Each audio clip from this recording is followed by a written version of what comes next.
So this is my first third gen bike that I'm ever taking apart. I'm actually kind of psyched about it because one, I get to find out what parts are compatible between third and second gen, more so than just looking up part numbers, but actually being able to see things. And I remember things visually, so looking up part numbers kind of sucks for me. This is a really, really, really nice bike on this side. Unfortunately, one of my friends happened to occupy the same time and space as a deer, and he got a little bit jacked up as a result, but I ended up with this bike. So I just kind of wanted to go through what I see on it, what I don't see on it. So let me start with damage. And this is apparently enough to total an sv650.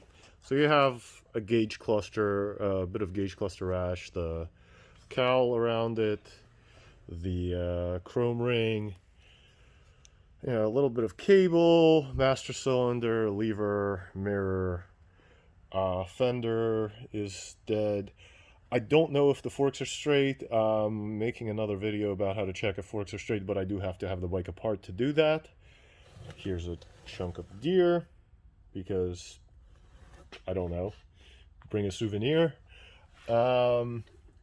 Fork lowers jacked up. The radiator is crunched up and bent and leaking and all sorts of nastiness.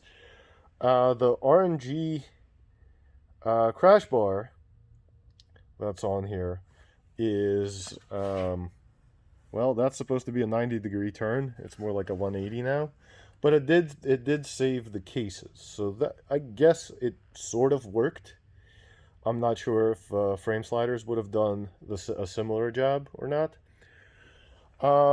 Obviously the usual kind of low side issues like bent brake pedal and scuffed exhaust.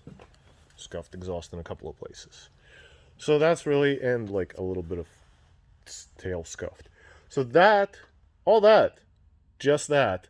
Oh yeah, and a ding on the gas tank. You can see a pop in the in the paint. You know, it's hard to see because it reflects. But unfortunately, that's enough to total a bike because some insurance companies will say, well, if it's not close to if we're not 100% sure if it's fixable, we'll just total it so that we don't get nickel and dime later. So let me go through what's on this bike because there's a lot of really good stuff on this bike. So VM tail tidy, integrated tail light. It's actually pretty bright. Puig chain guard with a hugger. Little RNG sand foot on the kickstand. K-Tech shock. So that's really cool. The RNG crash bars I mentioned already. Under the seat, which is locked, under the seat there is a Power Commander 5. You know what? I don't have enough hands to do that.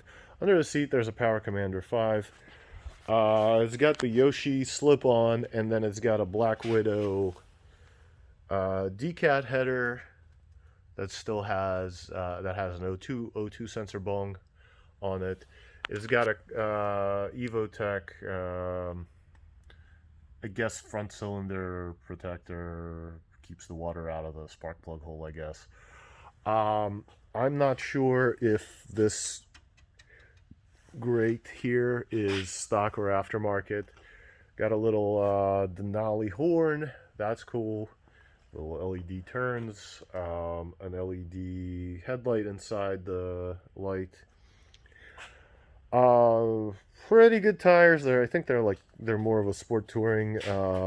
Avon Storm 3D. They're more of a sport touring cut. There's the Yoshi again. There's the Black Widow again. Tech Spec tank grips. Pazzo, not sure if real or not. Pazzo. They've got some play in it. Well, this one was crashed on, so maybe it's a real Pazzo, maybe it's a Chinese. Well, I will say I'm Pazzo without being so. Yeah, well, there's a little bit of play in these levers, so I don't know.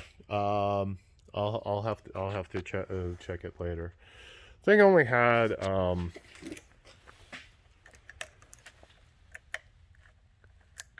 I want to say like 14,000 miles on it, and it'll start right up. It'll yeah, 14,186. It starts right up. It runs great. So here's the really interesting thing. I don't know what I'm gonna do with it, because I mean, obviously the obvious thing is part it out, but at the same time it's so little damage. Oh yeah, and unfortunately it's salvage title, which is why I have this dilemma, because if it were a good title I would just fix it and ride it or sell it, but salvage title is a lot of paperwork and it's kind of a pain in the ass, and then you end up with a reconstructed title, so it's just not worth the effort. But I'm not sure what I'm gonna do with it. I might end up parting it out. I might end up turning it into yet another track bike. But what I'm sure I'm gonna do is I'm going to try to figure out how it's different from second gens and how to do some of the stuff that I'm used to doing on second gen. I'm sure it's similar enough, but the devil's in the details. So I don't know. Maybe I'll make some videos of how to take apart a third gen. So let me know what you want to see. Let me know if you want to see something specific as far as taking apart a third gen, or if you have awesome ideas for what I should do with it that don't involve me spending a fortune. So cool. Hope you enjoyed the video.